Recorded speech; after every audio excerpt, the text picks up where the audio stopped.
There's an ambulance outside. I was going to say the first thing that happens is the medics Okay. come to get us. So here we are. A new thing here on Frames. It's going to be uploaded up to the Frames YouTube channel.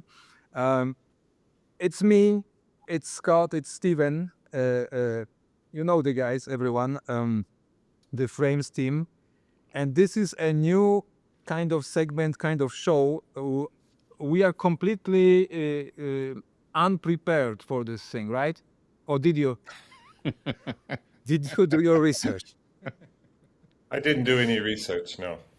I have been in the library for months. And I've been in the dark room all afternoon. So the idea is to talk photography because we all love it, right? And have some fun along the way. And so Steven, Scott, I came up with a title idea for this show. Okay. What? Slightly out of focus. Yeah, You like it? Yep. I'm not sure what's the implication. Yeah, we will deal with the implications later. No, so for every one of you watching, us three here now rambling, there is some kind of a structure to our plan. So for each of those conversations, those podcasts, each of us prepares kind of 2 topics, 2 ideas, 2 questions, to talk about. I have mine 2 here. I don't want to reveal them too early. And yeah, we just have fun. There was an idea of including a couple of glasses of some tasty drinks, but we will talk about it later. Yeah, let's go. Let's see how this first show goes on. Coffee. Coffee is good. Water. Yeah, nothing here. Okay. Should I start? I have 2 topics here. Jump in. Okay, so my first one, what I wrote here is out of focus. And now, okay, so if I have the following idea. I have been thinking about it yesterday because I was shooting actually with this camera. This is the Fujifilm X Pro 2. And I went out shooting and the X Pro 3, sorry. And this camera, when you don't open it, the back LCD screen, it's closed. You have to flip it out to actually review your pictures, right? So after 57 shots, I opened it up, and they were all blurry. And I was like, "What's going on?" And then I realized, where is it? There is the focus switch, right? What, manual to do autofocus? Okay. All the way. And I was not noticing somehow in the viewfinder. I don't know, maybe it's my glasses, whatever. But then I started thinking, and I did even some research online. So what do you think about the entire idea of shooting out of focus images on purpose? Steven, you want to jump in I first? have some examples. Okay. I mean, have you ever done it?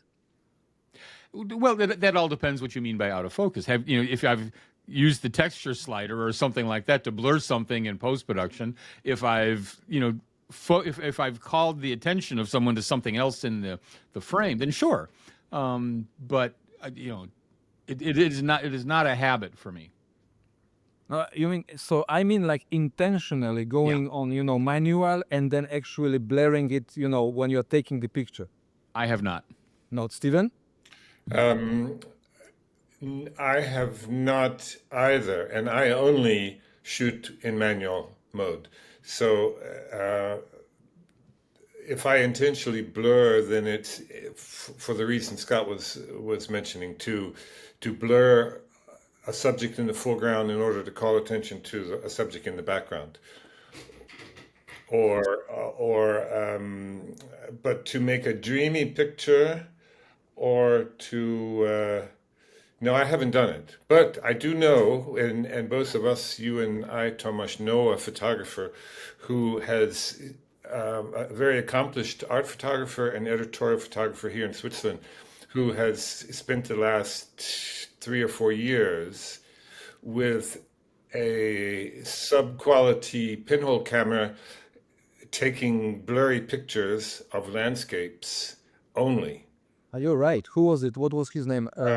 Baselje, Baselja, exactly. yes, and Uh-huh. he's been exhibiting them. I mean, and they're absolutely landscapes in the evening, dark or dusk, uh, purposefully blurred. So all you have is a color wash. But that's not my interest. My interest has always been up until now in trying to make sure that I focus correctly. I had this, Scott. Yeah, go ahead. No, I was going to say it's interesting because we've got two goals in photography these days that are almost opposite poles. One is the super tack sharp, 100 megapixel, make everything absolutely crisp. On the other end, you have intentional camera movement, you have narrow depth of field, that kind of stuff. So it's almost as if we've got contradictory aesthetic merits out there trying to confuse ourselves in our brains. I had this episode. I remember, 6 years ago, for maybe a week, because I saw some of the pictures. Actually, I have two examples. Let me share something with you. I have two examples of blurry pictures, which are famous blurry pictures, and one of them is an accidental blurry picture. Wait, let's see if this works. Sharing the screen. Okay. Can you see it? Okay. Yep. You know the picture. Yes. Robert Capa, the D-Day, yeah, Yep. it's blurry. But this was, of course, he was probably running like crazy, for his life or whatever. And it's blurry, and it kind of, we all know this picture, right? And the blur there gives it a kind of kinetic, energy-filled feeling. So, intentional or not, it adds to the message of the image. And I saw another example this morning on your photos snack. The young Nigerian who in the UK, I looked on his website, a very strong photographer, excellent photographer, and one of the pictures that I came across struck me and held me for a moment. It was in the foreground was a picture of a man laying like on a beach or on the grass, overlooking a cliff, a rocky cliff down to the sea, and he is totally blurred, and the background is totally in focus, but he is obviously the subject of the photo. That was a real strong picture. No, if intentional, of course, you can create Keep in something. mind that what you're photographing or whom you're photographing for is a big difference too. If you're doing product photography, if you're doing wedding photography, any of that stuff, blur, with some exceptions, is going to really be not acceptable. If you are landscape, art, fine art, whatever you want to call it, you've got much more room for personal creative expression. Not to say that the others aren't creative, but you've got more room when you're not having somebody pay you for documentation. No, absolutely. Maybe I leave it on manual for a couple of days. Let's see what happens. And get your eyeglasses, a new set of a new prescription. But then I don't know if it's the switch or is it my glasses. That's the problem. Yeah, I Yep. mean, I would hate. I don't know if our viewers know that I only use analog film cameras, and I have no camera that is younger than. You are? No. No, I was holding my breath.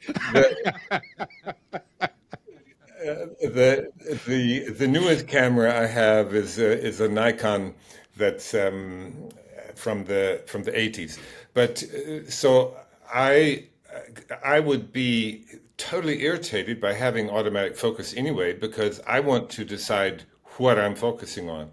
I don't want if in a crowded street scene or in a landscape. Here, I have something out my window that's 2 yards away from me, but I don't know. I don't know how those automatic focuses work. But I want to decide what is sharp. Yeah, yeah. There are ways. Scott, you are. I mean, always in the autofocus mode, right? Yeah, well, I mean, unless I'm all. doing astrophotography, then yes. But Yeah. yeah, and there's a little joystick on the back of the camera, so I can move the focus box around instantaneously. From any corner to center to anywhere. But we should make eyeglasses one of our subjects, though, because I wear trifocals, and so there's a number of times I'll hold the camera up to my eye and think that's not an. Oh, yes, it is. Just by changing the Yeah. angle of my head. Yeah, like I noticed most of the cameras have this, what is it called? This the Diopter. diopter, right? Yeah, This diopter. Yeah. adjustment, but not all of them I noticed. I had ones which is in my head of the new camera, modern cameras. It didn't have it, so I don't know how it works. Yeah, with my cameras, you can buy them for in different dioptries. Okay. Who is next? I'm crossing this out. Enough. Steven, you want to go or you want me to go? Yeah, I can go. I I had two things that I've been thinking about and actually had begun writing about recently. One, though, that bothered me very much. I even lost sleep over it, literally. As long as you are here with us. Yes. A couple of days ago, last weekend, I participated in a forum of about 10 or 12 photographers, amateur photographers who were sharing some of their images on a Zoom forum. And there were different kinds of photographers who had all been taking a picture of a photo tour. One was a photographer who takes geometric, graphic abstracts of buildings often and straightens them, as if she were hovering in a drone or in a helicopter at the midpoint of her building. And she also eliminates signage and straightens the converging lines always as if she were hovering in front of the building. And then there was another woman who had some pictures of forest who they were very moody and dark and high, very contrasty. And it was obvious that wasn't the light that she was experiencing at the time, but it was the kind of light that she wanted to portray so more her feelings were that light, not the actual light.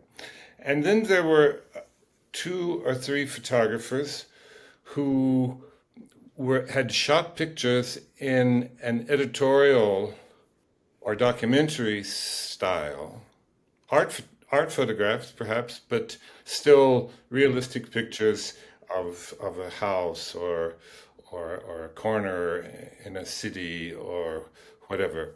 And what I discovered made me think, first of all, I must be terribly old-fashioned, which I am. I admit it right away. Or number 2, I must be terribly, terribly naive and do not understand today's photography world, because I began to be very irritated by the fact that they had manipulated their photographs by removing wires, by removing a bicycle that was leaning up against the wall, by removing signage in a street scene, by removing a barrier on a road in front of a house that they were portraying, and had done so in such a cavalier ease, willfully, misrepresenting the reality that they were communicating to me. And I realized afterwards, especially, that I felt duped. I felt like, yeah, these people are lying to me. They are showing me something and wanting me to accept it as a photograph when it's not representing the reality that they had shot. And I realized that that was something that I had never thought about before, and apparently it's done all the time. I do it also sometimes when when I scan my negatives. But I began to think, isn't photography supposed to be kind of the bulwark against this encroaching misrepresentation of reality? Can I trust them anymore when I see their photographs? Can I trust any photographs anymore? It really began to eat at me. I don't know Well, if you can relate to that. there is 1 or 2 years of difference of age between me and you, right, Stephen? So, but you can call me old-fashioned as well. So, and this, before we continue with this one, I feel like you would actually need a drink now because you feel pretty irritated with the whole issue. Yes, I'll try to calm myself down. Well, I don't know, Scott. I mean, I am kind of on the same page. I mean, let's take of course, the whole AI thing now of the equation here because it's a completely different story, right? Right. Because people do Right. people add stuff, remove stuff, create stuff. But yeah, with okay, analog versus digital is a bit of a probably different kind of ballpark. Also, what's doable, or digitally probably much more. You Yeah, can you can until I want to post a picture or put it on the internet, then I also am confronted with the same choices. Of course, yeah, right. You download it, scan it. You can do whatever you want after the fact, right? Mhm. Uh, yeah, we talked about it once at the coffee bar, and yeah, I think we are on the same page. I don't know, Scott. I mean, for me, it happens to me that I will, shoot a scene, a picture of something relatively clean, kind of simple composition, and it happens to, let's say, to be on a street, and there is one piece of paper, trash or whatever, that I admit I will remove. Like, but if it would be tons of garbage, I would not be sitting there and removing it because then it is the scene, it is the atmosphere of the place, right? Like, whereas if if I'm working on a graphical shot, something clean, and there is this one little thing, but we also talked about it, right? The differentiator this line, borderline for me is this object or this thing which is kind of disturbing maybe in the picture. Is it is it something temporary that happened to be there, or is it a fixed object, like a road sign or a window? This I would never in my life remove.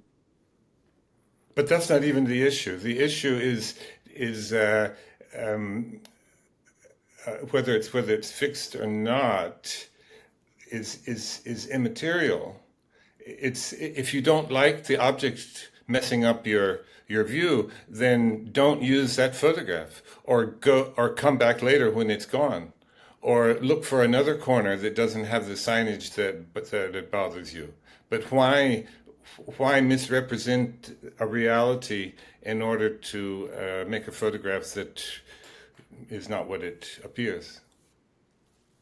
Yeah, I'm not only on a different page, I'm in a different chapter than you guys. For me, and keep in mind, it has nothing to do with analog versus digital. One of the very first images when cameras were first being invented was a banquet scene. I forget the photographer's name now, but the banquet scene was 32 different negatives, all stacked to make this banquet scene, and just adding stuff, adding stuff, adding stuff. the minute we start dodging and burning, the minute we start, playing with any of that stuff, we are altering reality. The minute we decide on a deep or a narrow depth of field, we are altering the light that's out there. Ansel Adams used to talk about, I think it was him, forgive me if it's not. So, how many performances, I love that term, could he get out of a negative? In other words, how many different interpretations? You can argue the negative, is perhaps accurate. Okay, but after that, we're into something else. The issue that I have is not one of adding or subtracting or that kind of stuff. It's a matter of deception. If you are saying this is a photojournalist world picture, then you don't touch it. The garbage is there and it's there.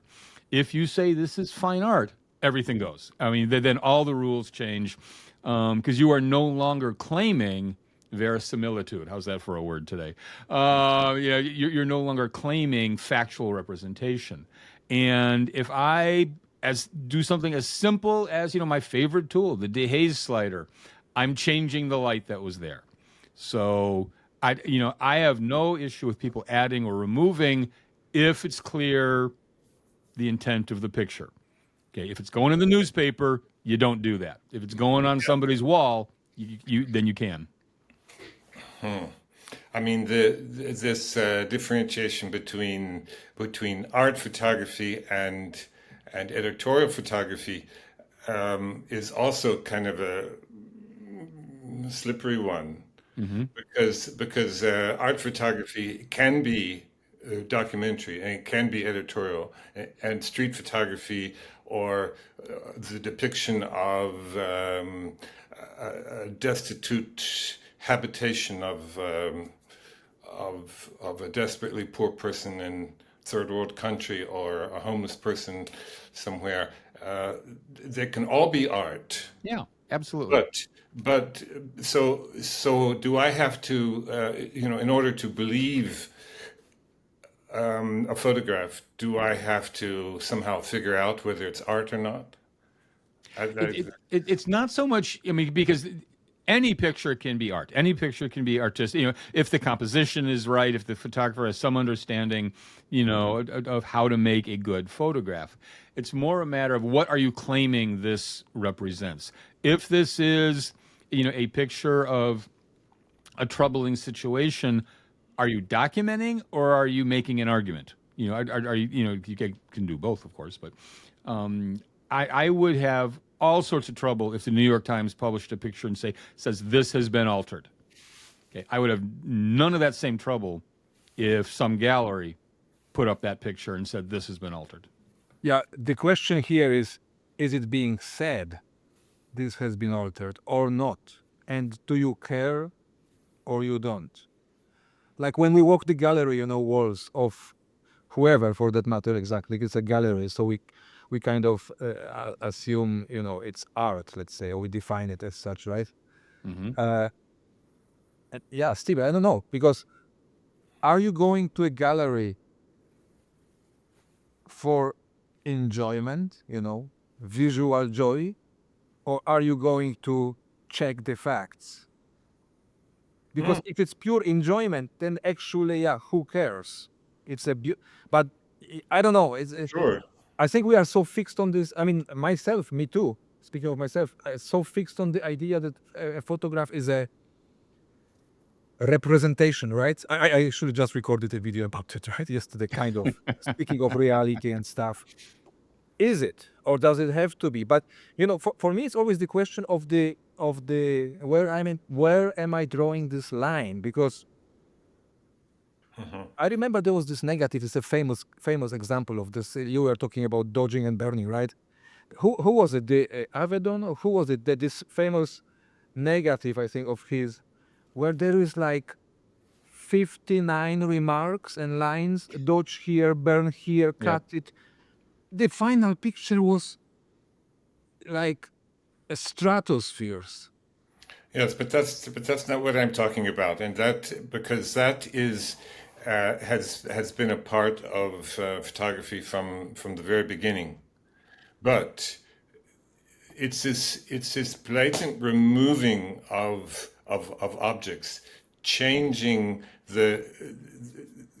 changing the scene totally, removing a tide line, removing an animal track, removing a person, removing a whole group of people in order to get the background cleaner. Yeah, so this is again about this where this line is. So, for example, is it dodging? No, darkening. Dodging, burning. burning. If you burn a part or an edge of the frame or whatever, and by this burning, some parts of the image disappear because they do. Some details disappear. Are you altering the scene? Yes. I mean, there might have been a dog in the corner. Yeah, I mean, burning into dark. Yeah, I mean that. Like I said, in the example I mentioned before of this group that I was a part of, the one woman had made so very moody pictures by darkening a lot of the area of the picture. That doesn't bother me because I saw that the image was there, the material was there, but yeah, I don't know. Stephen, there's a I won't mention his name. There's a famous YouTube landscape photographer that recently put up an image of a dry lake and a mountain range in South America, and his video is all about setting up this shot, the careful composition, waiting for the light, and all of that. Gets set up, and at the microsecond he takes the exposure, somebody else enters the screen from the left, who's just walking across the composition. And he had no trouble whatsoever of saying, "Well, she's gone. Clone and replace. Get rid of that." And would that bother you? Yes. Why didn't he take another exposure? Light, clouds, whatever. I don't know. But let's assume he couldn't. Yeah. Let's assume that he. Then he screwed it up. Then Okay. you should, then he should, We are on different pages then. he should use another. He should, When you start giving this kind of examples, I have to say, yeah, I mean, if the intention of the guy is creating this kind of a landscape shot, definitely with any person or a trolley bus, being around. Yeah, I don't know. Yeah, I mean, maybe what I have to do is right. But I mean, I began to really feel misled, and especially disturbing was that the people who I felt misled by were people who were of the utmost integrity Yeah. and forthrightness and just absolutely great people. And so it was not their intention, but I just realized that at some level, this being taken advantage of as a viewer was a real emotion for me also. So maybe what I have to do is just separate, which I've done now for many years, separate analog photography and digital photography.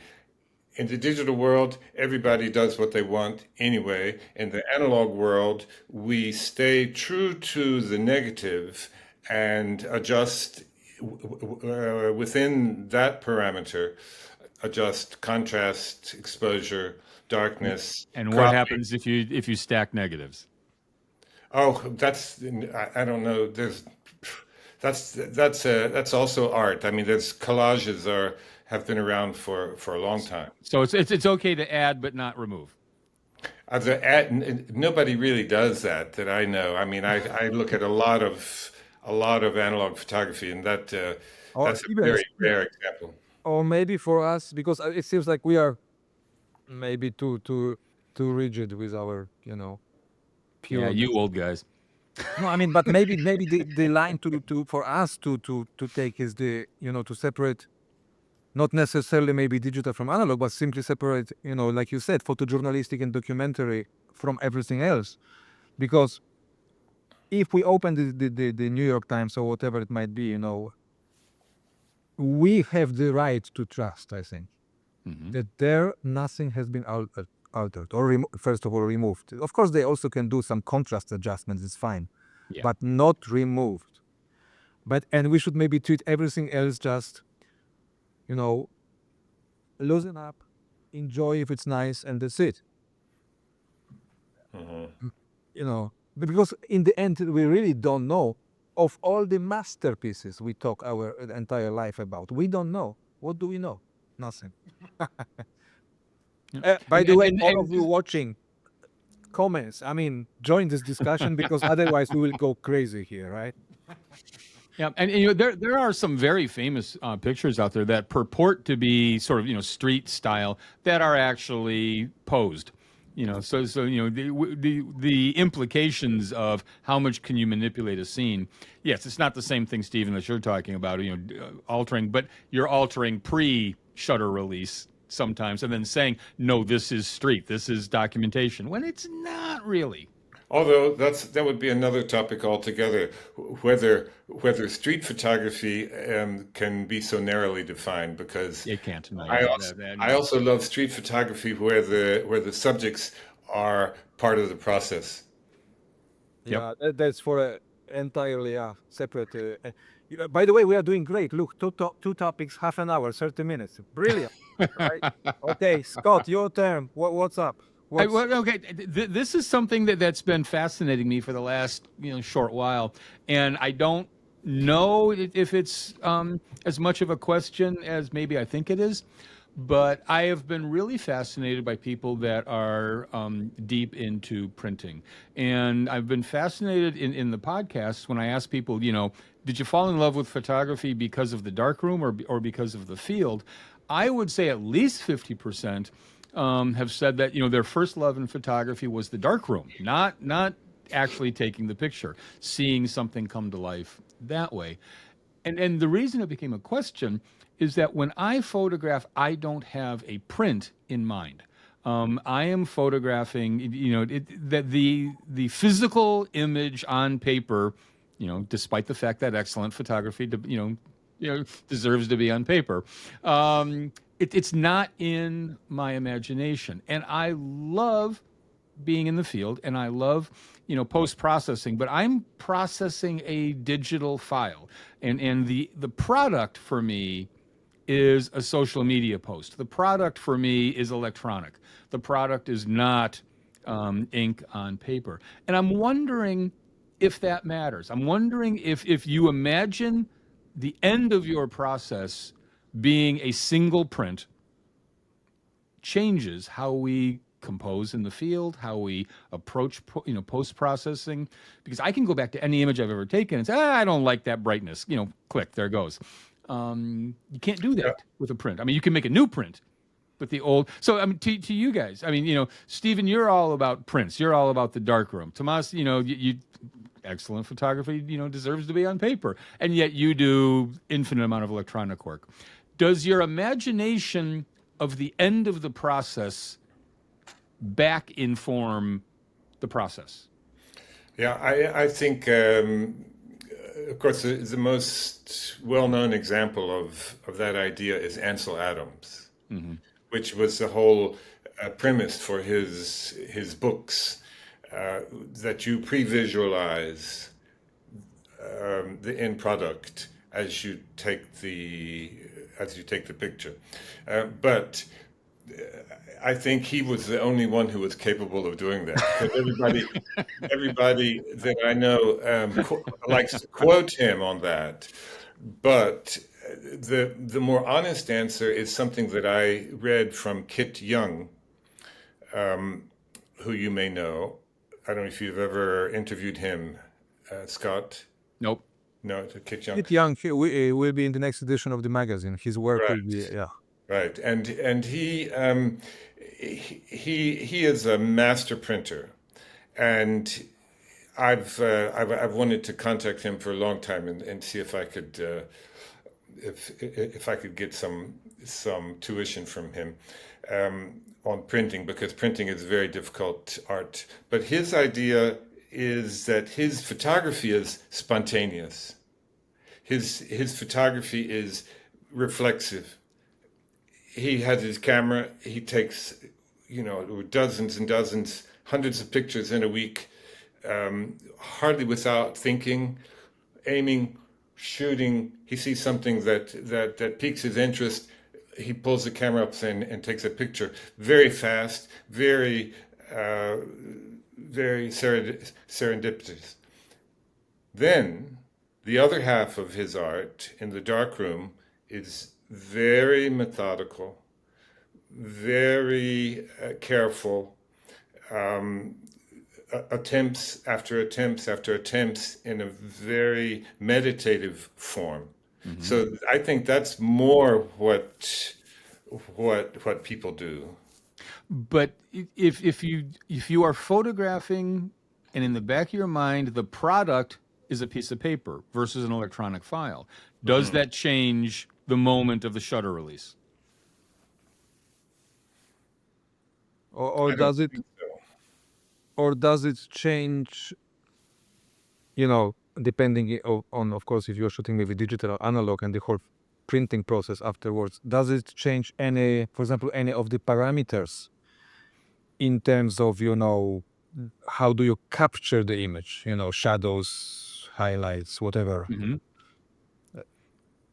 No, I think for me it doesn't. For me, I shoot also like Kit Young, relatively spontaneously, and then it's afterwards when I have my images that I then think which of these images works the best on the screen, which of these images works the best behind a passepartout, behind a mat. And what is this? So which one? What are those parameters that then you realize, aha, this could be the image that can be printed, or this maybe no. What is it? Is it the I don't know, tonal range of those images, or Yeah, tonal range, or also the quality of the negative. If I think it's going to be easy to print, uh, and if it's not easy to print, it will surely be easy to post process. And I wonder because, I shoot mostly street and mostly travel. I'll use the term travel instead of landscape because I'm not, unlike a friend of ours, carrying a tripod around everywhere. It's still walk, shoot, that kind of stuff. But I think, and I don't know this, but I think I might be more considerate. I might be more mindful if I knew this was going to become a print and there's going to be a finite number of those prints. I think it might change the amount of care with individual compositions versus because I do shoot fast. Yeah, I'm just wondering because I don't ever think about the print. It does not exist in the process of my imagination. me neither, zero. I mean, okay, I don't print a lot. And Scott, by the way, excellent photography belongs on paper. Yeah, this is the tagline, but this definitely does not refer to my photography. Okay. Okay. The paper part or the excellent part, Tomasz? No, I mean, I occasionally, funny thing. Just give me a moment. Look what I got just 2 weeks ago. Is that one of those little printers? This is a little Pixma Canon printer for 10 by 15. It produces beautiful prints. You can get matte paper, glossy.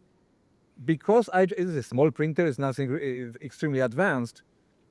The process of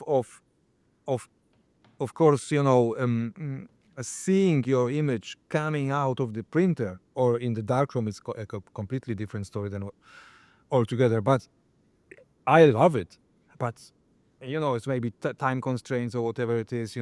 I don't print much. But when I do, even on something like this, and in the past I used to have a bigger, A3, we call the format over here in Europe, A3 Epson photo printer with all those, nice inks, which are, there were, I think, 3 or 4 cartridges with special gray kind of tone inks. It was Yeah. definitely more advanced than this. the prints coming out of these things, I was in heaven.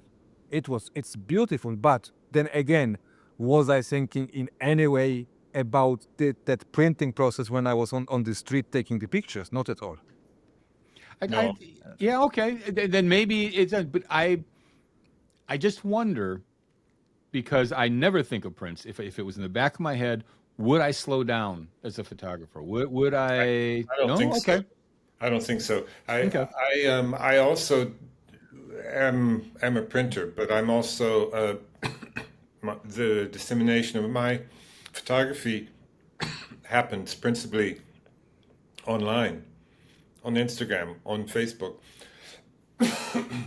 Excuse me, on my website, whatever. And so, most of my work ends up being scanning and putting things online. But it's the having the pictures on paper. For instance, I have here a box of. Oh, that's a nice collection there. Oh, this is my, for instance, landscape box. So I have little ones, landscape pictures that I have, and it's just so nice to go back through them like this and hold them in your hand and say, oh yes, that's where I was 3 years ago.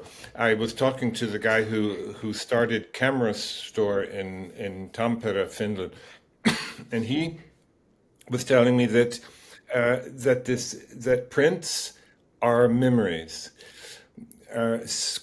Screens are what they are. I Yeah, mean, that's we use all the time. But prints are memories. And every year he has two little children, and every year at Christmas, he prints like 300 of the pictures that he took with his family,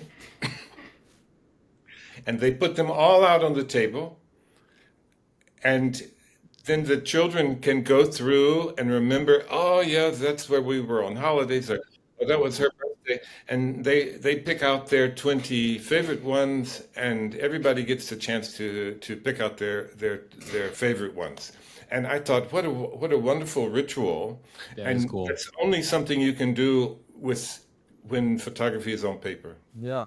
I mean, I have to say I had a little taste of this again, of printing, by, shooting with Polaroid recently.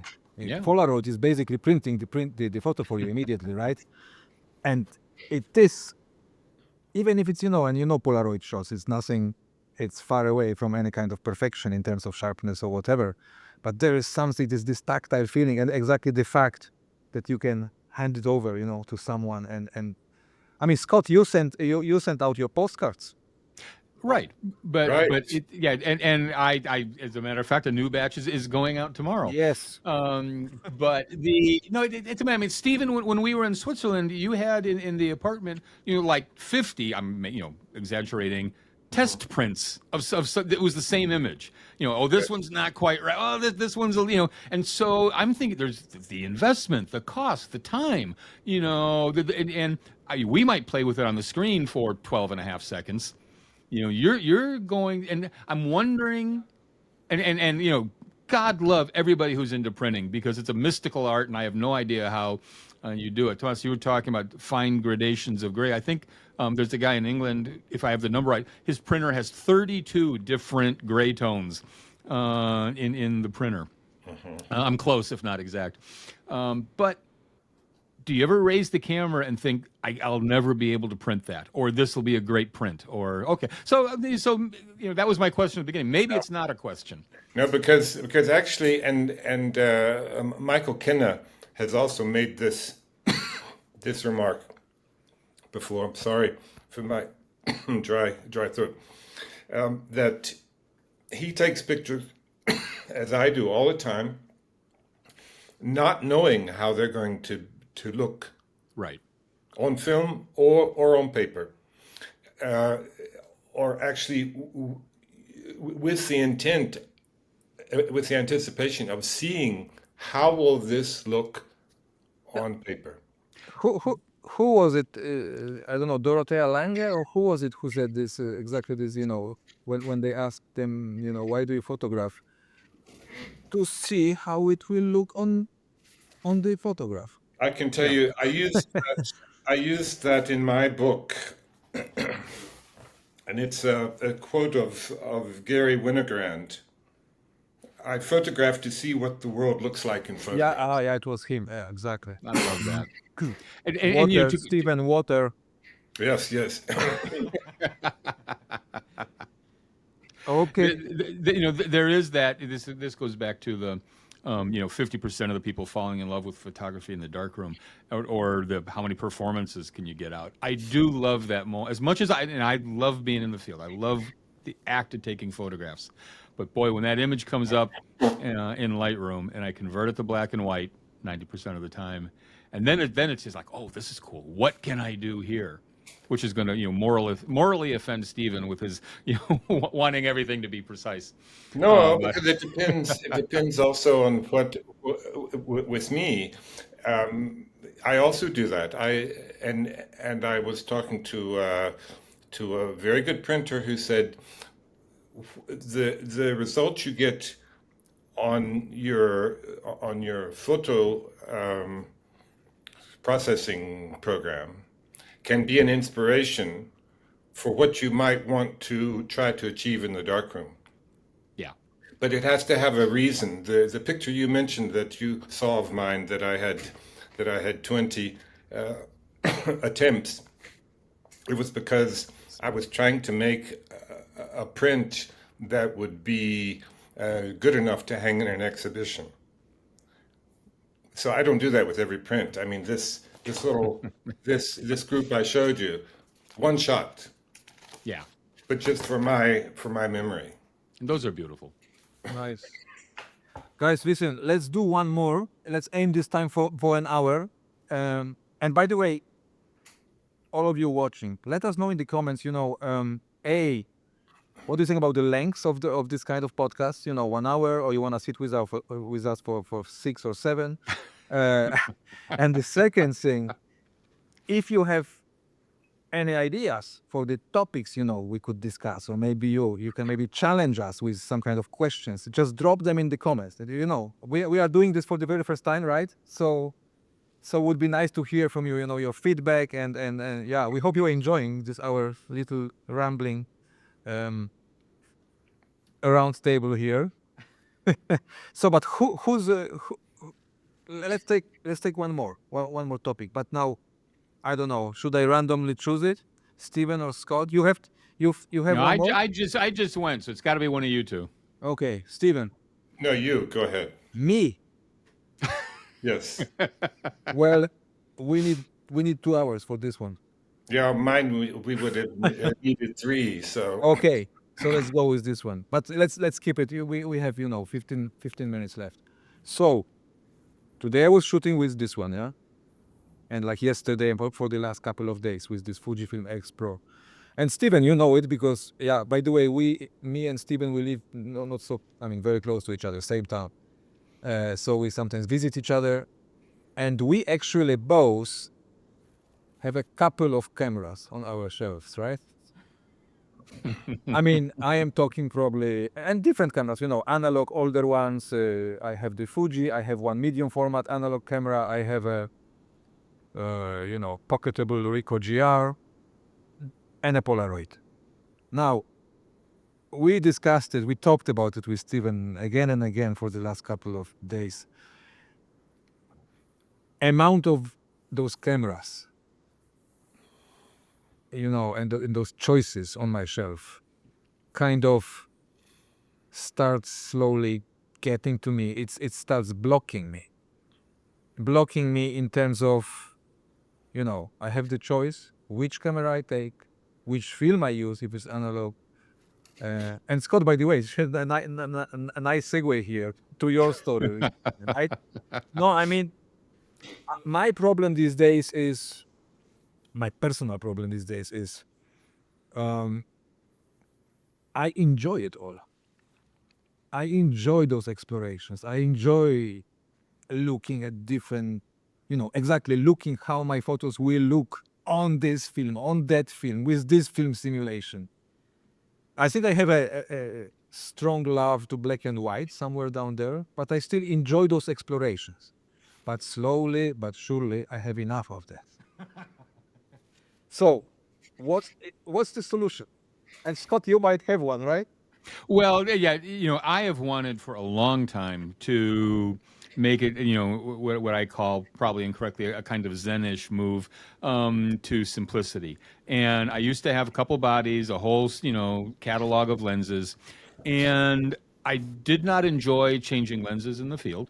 I was always fumbling with end caps and lens caps and safety storage, dust on the sensor, that kind of stuff. And I did not. I mean, I was fascinated, but I frankly didn't enjoy my obsession with new gear that was coming out. And for some reason, before I made a recent change, I was spending countless hours watching YouTube videos about anamorphic lenses, which I have no need for. It's not part of it, but it's a new toy. And so there I am, wondering, do I need one? What could I do with it? So finally, I sold every single bit of gear I had. Every camera body, every lens, everything I could get rid of, and I bought, here it is, a Fuji X106. I have one camera body, one focal length, one lens, and it has been magnificent. I'm not talking about the gear. I'm talking about the practice. I am now, by having this one lens, okay, I'm doing the old zoom with your feet business, obviously. But I am able to concentrate on a composition of the universe that works for me. And I should say, I recently went on a road trip out to Colorado and back, and I had an 18 to 140 lens on my old Nikon. When I got back, it dawned on me that with that zoom lens, nearly every picture was in the 20 to 25 millimeter range. That's where I was seeing the world. That's where I zoomed to. So this focal length, it's not going to fit everybody, obviously, but it fits me. I will say getting rid of every piece of gear except one, for me, has been liberating and wonderful and a real joy. I do not miss 18 lenses, 3 bodies, and a goldfish. But okay, well, I need some time, I guess, to making decision of such a move. But but I know, I kind of feel what's on the other side. I feel it. The question Well, is how the question is how were you able to, okay, you say you looked at your photos, you knew you were in the 20 yeah. 25 millimeter range and so on. Yeah, maybe I still maybe I'm not sure about this one even, because Well, again, yeah. I'm saying, I've also decided some of the work I used to do, I'm giving up. Some of the photojournalism that I would do, because my old camera was APS-C, I would put on, a 400 millimeter lens, which for me suddenly became a 600 millimeter because of the How are crop. you able to decide you are giving this? This is the difficult part for me, kind of, because it's not like I like doing different stuff. I mean, in terms of even not only subject matter, maybe not even subject matter, but mainly, in terms of even focal length, right? One day I go out, look, I have a 56 on it, which Yeah. means it's 85, and I know when I go out with this camera, I am not able to go wide. So of course, then I am going with a different mindset, but I am then looking for this kind of frames, right? Yeah. Whereas where I go with the 23, and both days are different and both are equally enjoyable. So Do you know what the toughest part of selling all the equipment was getting rid of my $16 Holga lens. That look was really dear to me. But finally, I mean, and I agree with you 100%. My old 85 was my second favorite lens of all time. But the joy I get from simplicity is larger than the joy I got from complexity. So that's where I went. Stephen, you have a few cameras.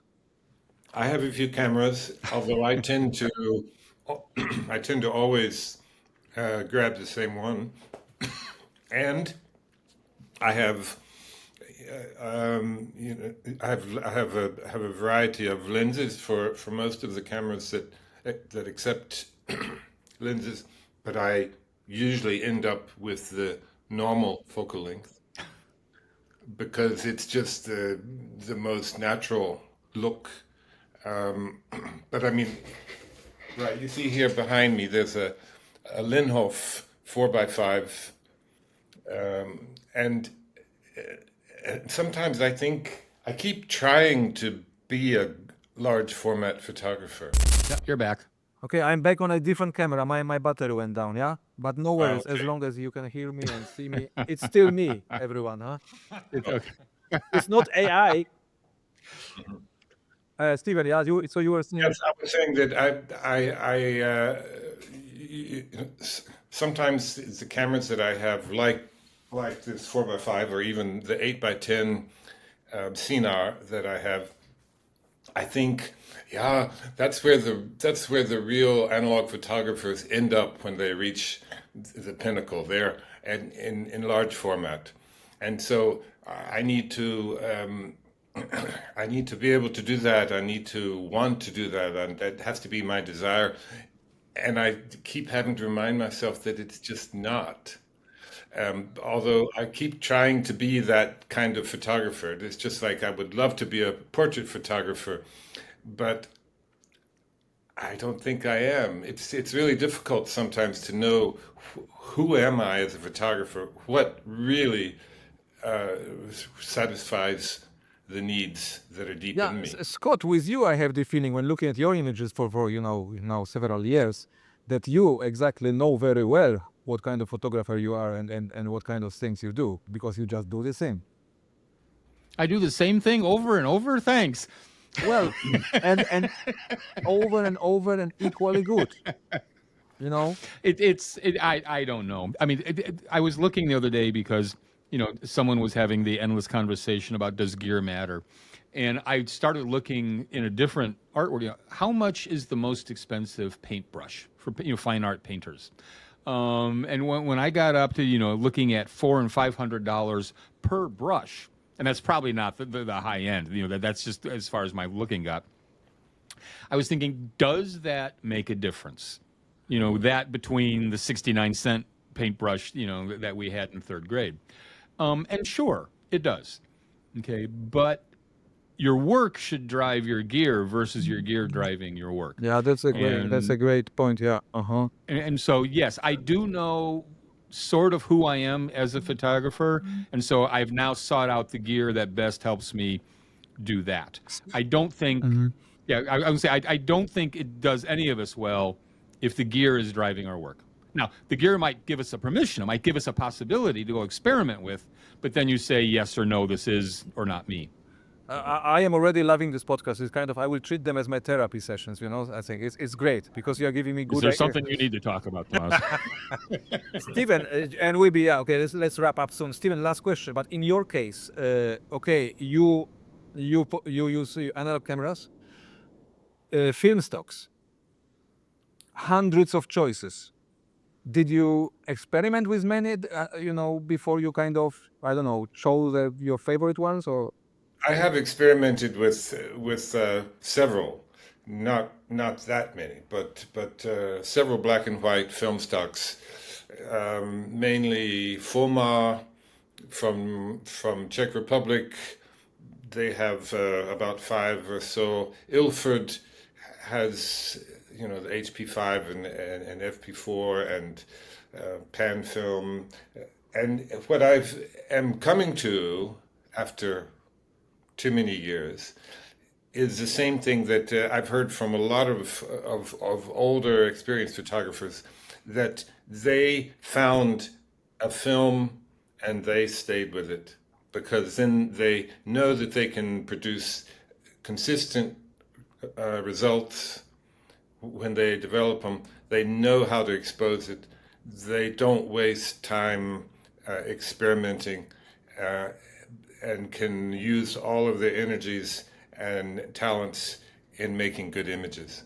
So Yeah, I finally have come to that. no, this absolutely makes sense. I think right now I'm just jealous of this kind of feeling that when somebody gets this feeling of knowing and feeling like this is the film, that's the camera.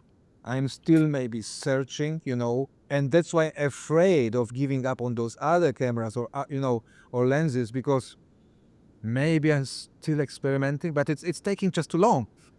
Yeah, Yeah. and another aspect of it, which is legitimate, I think, is that, for instance, I just I just love I love the cameras. I mean, they sound nice. Yep. They look pretty. They smell good. The leather is nice to touch. Well, yeah, and and so I just like gear. yeah. Like the mechanics of them. I like the fact that this thing so operates with minimal movement that are incredibly complex mechanically. I just like it. So I'm not ashamed of that. And I know you also. I know Tomasz. I see him. I've been to his house. I see his collection, and he's so proud of them. Well, but yeah, anyway, so that's the thing. One instance, perfect example where having more cameras is a good thing was just now, right? This one died on me. I have to be looking in this one. Anyway, this was fun. What do you guys think? Did we did we do We'll a good see. job? This is fun. I enjoyed the conversation. Yes, me too. We'll see what the reactions are. Yeah, let us know if you enjoyed it. Give us ideas, give us feedback. Yeah, this camera. We'll see you next time. The idea is to record this kind of thing maybe every 2 weeks. Let's see how it goes. Let us know what you think if you enjoyed it. And yeah, see you around, everyone. Scott, Steven, thanks so much. Thank you, sir. See you soon. See you around. Bye bye, everyone. Okay. Bye bye. Bye-bye. See ya.